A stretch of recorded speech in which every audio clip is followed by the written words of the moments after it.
Welcome, welcome, welcome. This is Stacy Francis. I am the president and CEO of Francis Financial. We have a fabulous, fantastic new website that I encourage you to go visit, francisfinancial.com, and there you're going to find out about our approach to plan, grow, and protect our clients through wealth management, including comprehensive financial planning as well as robust financial management and investment management of their portfolio. With that, I want to make sure that we have enough time to get to the content that we're going to be going through today. And today we're going to be talking about the 2015 investment forecast and second quarter review. There's a lot that happened during this last quarter. In fact, so much so that I was burying my nose in the papers trying to keep up. And that with our research analysts that we work with, that has been extremely helpful for us too. Our research analysts, Littman Gregory, are based out on the West Coast in California, and we work with them, 30 chartered financial advisors, CFAs, and that's very important for us to stay on top of the trends, on top of the both micro and macroeconomic news to make sure that we can make the best decisions for our clients. So with that, we're going to go ahead and get started and go through what actually happened during this last quarter. We'll look at a market review, and then we're also going to look at the investment outlook and also what our current portfolio positioning is to really take advantage of that opportunity. Our market review. It was quite a quarter, and essentially the second quarter concluded with just a flurry of global economic news that very much rattled the stock markets. I'm sure you remember all the information and quite scary information about Greece defaulting on debt payments to the International Monetary Fund. Also, China stocks very sharply tumbled during the quarter after unbelievably heady gains over the last year, and also the announcement that Puerto Rico would be unable to fully repay its municipal debt. All very uncomfortable, anxiety-provoking news. So what does that mean? Interestingly enough, even though there's been definitely a dramatic few weeks here, the second quarter overall was positive. Positive for stocks here in the U.S., developed international, as well as emerging market stocks, all generating positive returns. However, there were some losses, particularly in the second quarter. And where we saw those losses most notably were in the area of investment-grade bonds, as well as high-yield bonds and also municipal bonds.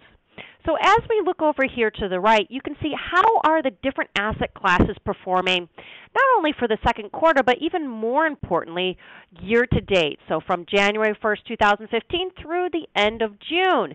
And you can see that U.S. Treasuries, while they're very safe, guess what? You have not been necessarily rewarded. A barely positive return, essentially flat. Investment-grade bonds. Bonds are a piece of portfolio that everyone thinks is their safe part of their portfolio. It is, but it doesn't mean you can't lose money. And you can see that even bonds had a negative year so far. So what about the positive side? Well, going forward, we've seen that municipal bonds have had a high return, a positive return for the year. Floating rate loans, which we own quite a bit of, these are bonds as well. They have done well. High yield bonds we own as well. Those have done well. Kind of a shocking story to many, not to us, but to many. Large cap stocks have screeched their halt upwards that we've seen over the last couple years, and year to date have barely had a positive return, only 1%, a little over 1%. The story kind of changes, though, when we get to these other very interesting asset classes. When you look at small company stocks here in the U.S., they've had almost a 5% return. What about developed international stocks? 6.46% return, a very heady return for only half a year. And then finally, the other story is emerging market stocks. And even though emerging market stocks have somewhat felt that pummeling of China really pulling it back, we're still seeing that emerging market stocks have outperformed individual stocks by almost 300% so far this year. So that gives you a little bit of an idea of what's happened so far. But what is our outlook? What is the portfolio positioning? What does this tell you to do? Well, the good news is that there's some good news, and I have to say, me being an optimist, I'm a half glass full type of person. Even when I know that the glass is half empty, I always love to think about the positive of things. But the good news is that not only can I think positively, but I've got some really nice data behind it to help support me. And that is the first piece of job market, the labor market. What we're seeing, and this chart goes all the way back till 2000, is that the labor market has improved, particularly over the last several years. In fact, we are ending up here as of June 30th in this chart. Job openings have continued to climb to a record high of 5.36 million jobs. And this is the strongest labor demand that we've seen since all the way back in December 2000, where we started this chart. The job opening rate is now a heady 3.6%, which is the highest reading that we've seen since January 2001. And the number of unemployed per job opening is at its lowest level since September 2007, before that crash of 2008.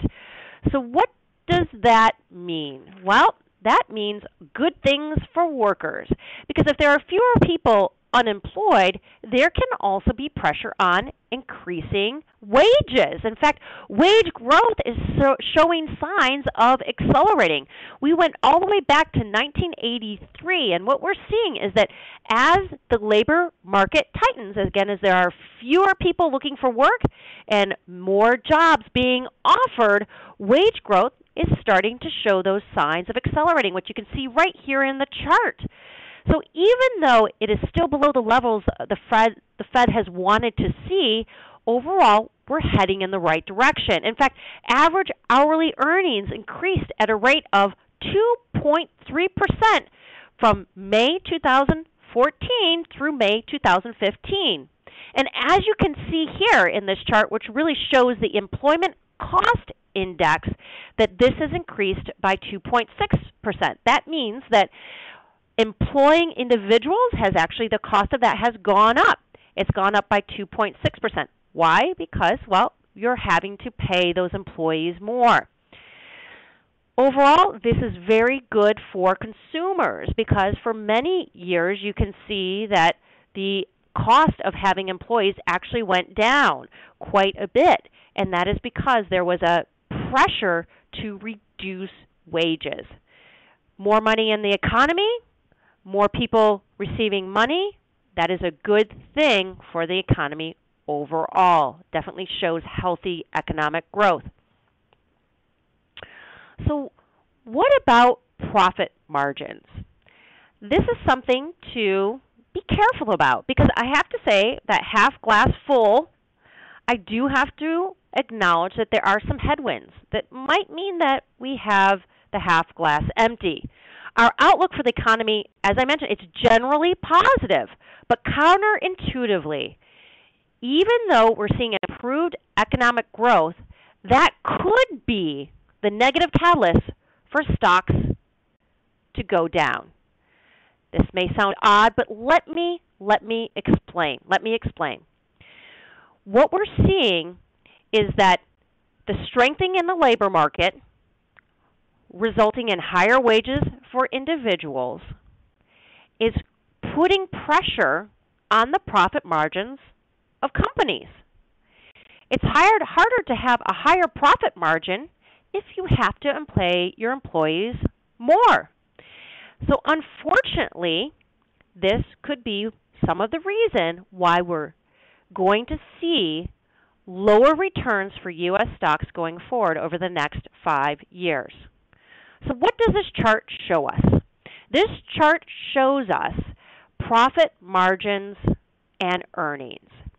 And here in the red line, you see what the average profit margins have been for companies going back to 1973. So what that average, that mean. And what we're seeing is that where we're at right now, it's about 8.8%, whereas the average has been 5.8%. And historically, very high profit margins, like we're seeing right here, have been followed by sharp declines in company profitability. Why are profit margins so much higher today than we've seen all these previous years? Well, there's a couple reasons. Number one, companies were dramatically able to reduce the costs for labor for operating after the financial crisis. Why? Well, one of the things is, do you remember that huge spate of layoffs? That definitely reduced their cost of operating. Also, many of them didn't put in new orders for inventory. Instead, they focused on just selling the inventory that they had. They also reduced capital expenditures. So instead of building a new plant that costs quite a bit of money, they didn't. And finally, the fact that there was been virtually no increase in wages have definitely benefited companies. As I mentioned, over time we see that while we have higher profit margins, what's happened? They tend to revert back to the mean. And we don't believe that this time is going to be anything different. So looking back at what we've seen so far this year, profit margins, while still very high, have started to turn down over the past 2 quarters, which is the trend that we expect, showing that unfortunately we don't think that U.S. stocks will be able to keep that heady advance that we've seen in the past. Will this impact earnings? Well, you bet it will impact earnings. If you don't assume that profit margins revert all the way back to the mean, even if you don't assume that, you still will have a negative impact on earnings growth. Even a slight decrease in profit margins can negatively impact earnings.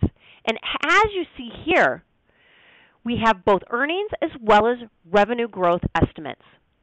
And we've seen that both revenue and earning growth estimates have come down over the last year. So we have here first estimates for earnings growth as of December 2014 being upwards of 8%. You can see that our new estimates, more recent as of July 2nd, much lower at below 2%. For revenue growth, we looked at revenue growth as of the end of the year, 12/31/2014, being north of 2%. And you can see that more recent forecasts show actual negative revenue growth. And again, this is for U.S. companies.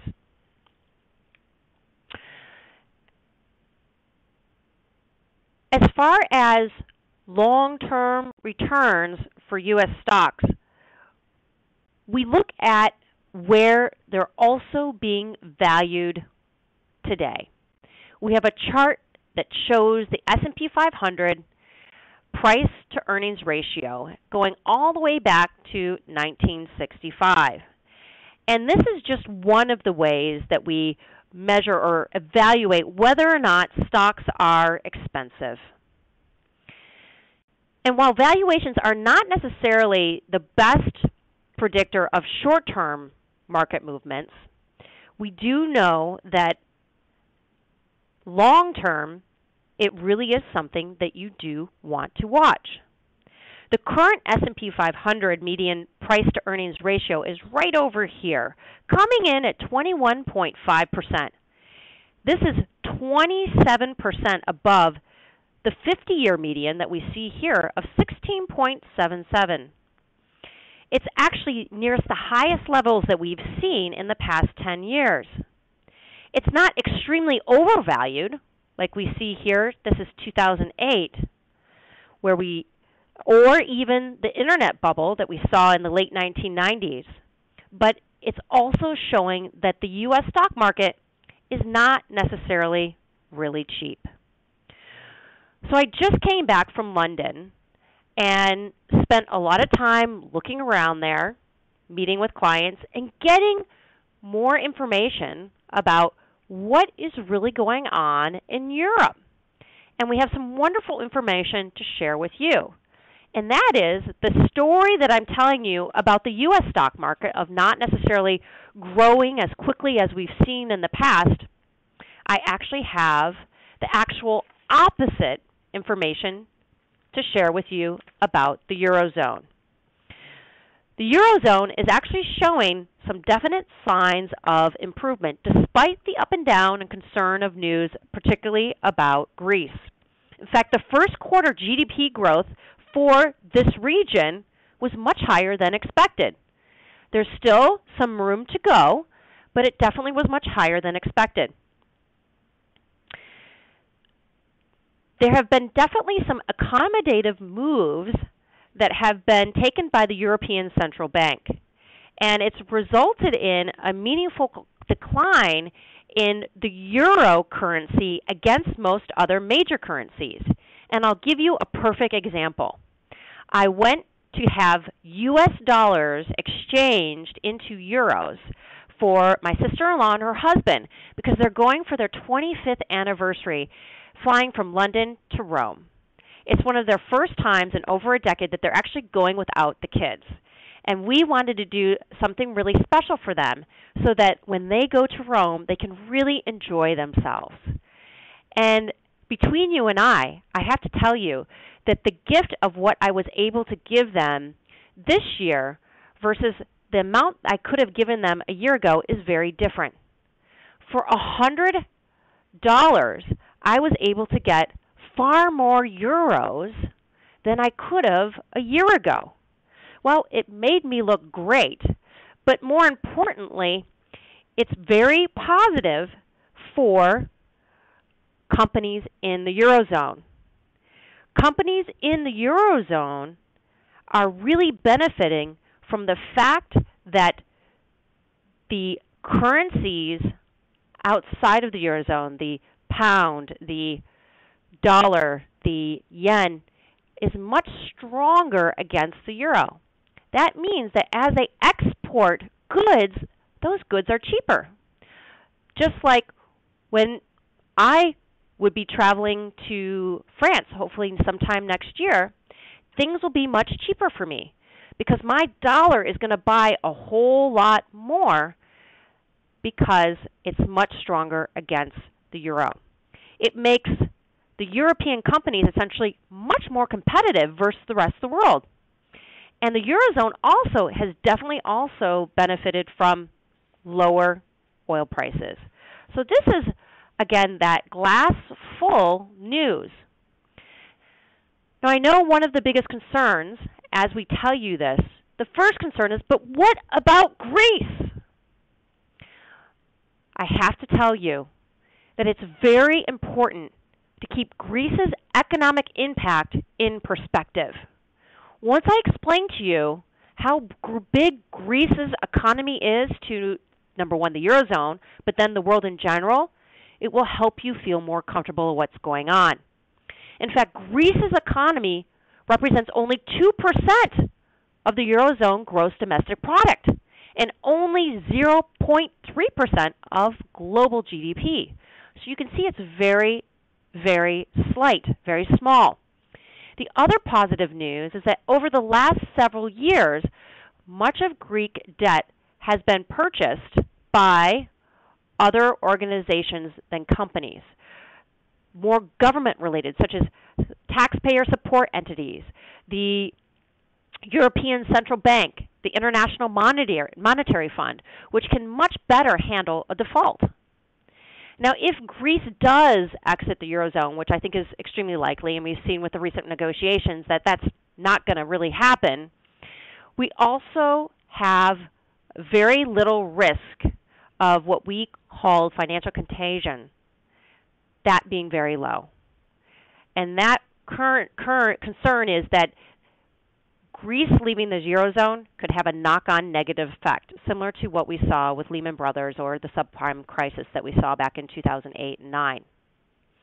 But what we've seen is that markets do overreact, they did overreact, and can overreact.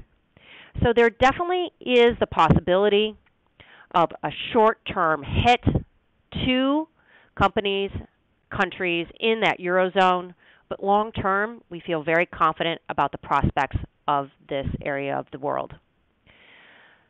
Corporate growth, earnings growth, has also room to improve. We just saw the other flip of the story of U.S. earnings to price ratio being at all-time highs. You can see here, going back to 1970 and 1970 or so to where we are now, we've actually seen that over time, the European earnings per share, this area in blue, has come down. And so when we look at the valuations for European companies, they actually look relatively cheap. European companies are currently under-earning relative to what their long-term normalized earning power is.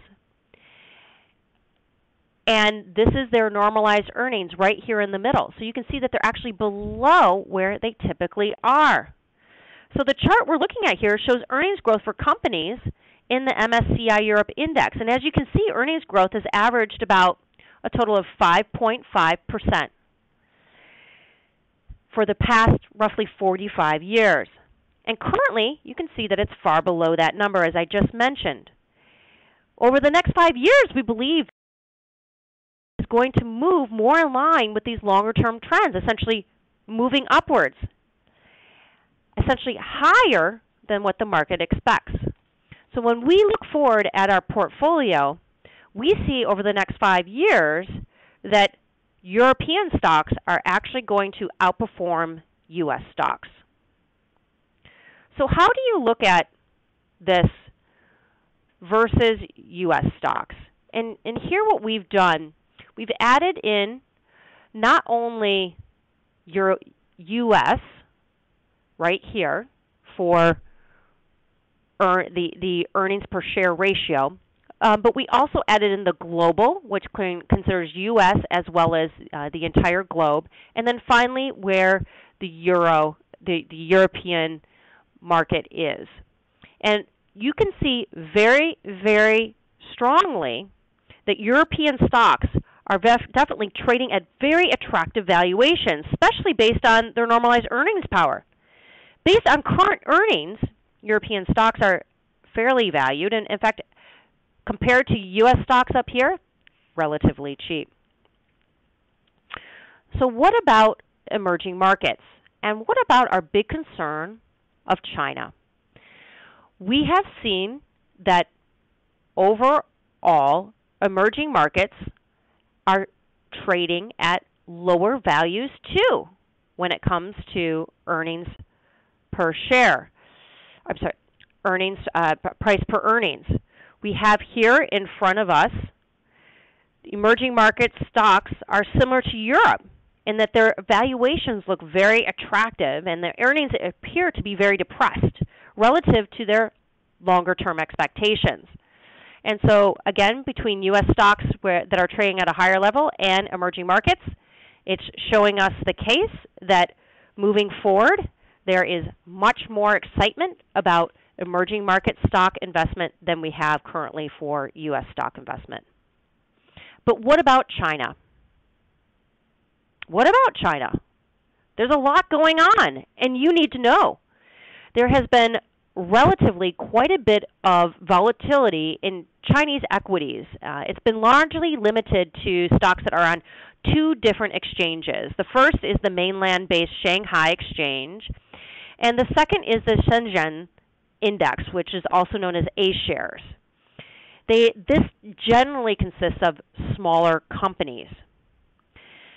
What's interesting is that we also have the Hong Kong-based exchange called H-shares. Now, this is comprised mostly of blue-chip companies that are based in China that are open to foreign investors. but cannot necessarily be bought by the Chinese public. What's interesting between these three different categories, we've seen that of these three different exchanges, there's been significantly less volatility in H shares in Hong Kong. That has not been spoken about, but let's take a look to see what really happened. So we have the Shenzhen exchange. Year to date, it is up 74.9%. Since the peak time, that was essentially December 31st to the peak day, had 122% return. That's unbelievable. But going from that peak return of 122%, we've seen a drop of 21%. The Shanghai Stock Exchange went up year-to-date through 32.9%. The period of December 31st, 2014 to its peak, it had an increase of 60%. And since then, it's come down 17%. This is something that we continue to watch. We have reduced exposure, particularly to China. There are many concerns about overinvestment in their infrastructure, and that is something that we worry about too. It doesn't mean that we're not bullish on emerging markets. It just means that we are taking care to make sure that when you are exposed to emerging markets, that not all of that exposure is coming directly from China. The volatility that we see here is not something that makes us feel comfortable. And so that would be something that we would share with you too, that it's important to make sure that not all your eggs are in one basket. And that is true definitely for emerging markets. So what about bonds? As we mentioned, bonds have had a pretty mediocre year. And so far this year we've seen that core bonds have not done well. We expect that essentially that our bonds that we currently hold will outperform in two different market environments. The first market environment is when we see a flat interest rate. So that means interest rates not going up and not going down, just staying essentially where they are. The second environment where we expect our bond holdings to outperform is in an interest rate environment where you see rising interest rates. We expect to lag the bond market index, unfortunately, when rates decline. No one knows when rates are going to go up. No one knows if rates are going to go down. But we do know that over time, there's really only one way long term for rates to go, and that is for them to go up. Here on this chart, you can see in the flat rate environment what core bonds are expected to do and the much higher returns we expect from our current holdings. In the rising rate environments that we've seen in the past, that core bonds actually had a loss. The index had a loss, whereas our bonds in all of these, in that scenario, all did better. So we are looking forward to hopefully either having flat rates or rising rates in the sense that we know that our bond holdings will outperform at that time. So what do we expect? Do we expect the bull case, the base case, the bear case? Our base case scenario continues to be our view. And that view is moderate economic recovery. And moderate economic recovery would continue with no major crisis, but possibly another small recession within the next 5-year time frame. We assume that gross domestic product, GDP growth rates, and interest rates start to normalize towards the end of this 5-year horizon. So what types of returns would we expect in these different scenarios? Well, you can see here gray shaded the base case. And U.S. equities, as we mentioned, U.S. stocks not expecting significant returns from stocks each year over the next 5 years. Instead, we expect much higher returns from Europe, emerging markets. And let me tell you that our emerging market base case, this encompasses both positive as well as negative China scenarios. Respectively, higher and lower returns are going to result from each. So that's why you can see that the dispersion of returns is so large, 7.4% with a negative China scenario and 13.6% each year with a more positive China scenario. We have real estate investment trusts, investment grade bonds, high yield bonds, floating rate bonds, and Treasury inflation protected securities. So this gives you a little bit of an idea of what do we expect moving forward. A bull case, which we would all love to believe, especially me, that half glass full nature, you can see that the returns for all of these asset classes are significantly higher than our current base case. The only exceptions of the asset classes not expected to do as well if the economy really takes off is in the area of REITs, real estate investment trusts, the area of bonds as well, except for floating rates, which we expect to do phenomenally well in both scenarios. You have a lot of information here, and the big pieces to take away is that if you're going to make tweaks to your portfolio for the long run, it may make sense to move some of your bond holdings into international. Maybe if you're overexposed to U.S. right now, adding a little bit to international.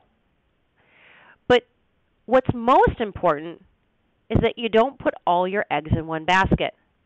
I want to make clear to you that in our clients' portfolios, we have U.S. stocks. We have developed international. We have emerging market stocks. We also have many types of bonds. It's about tweaks. It's not about all of a sudden putting all your money in emerging markets or all your money in cash. It's about having a well-diversified portfolio that you're going to stick with over the long run. In fact, this is one of my favorite quotes.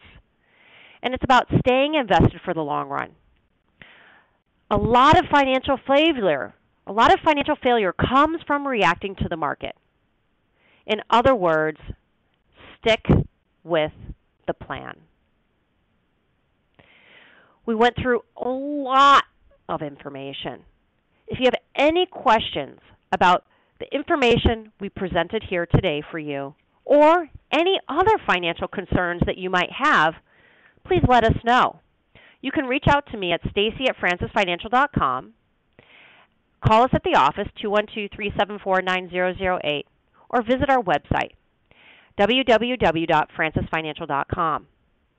We are a specialized fee-only firm working primarily with women, helping them through transition with career, transition through and after a divorce, or unfortunately losing a spouse.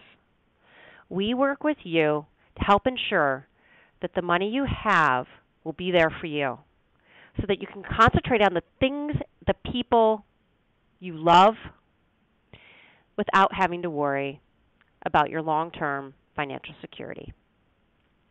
Thank you for your time. Wishing you a wonderful day.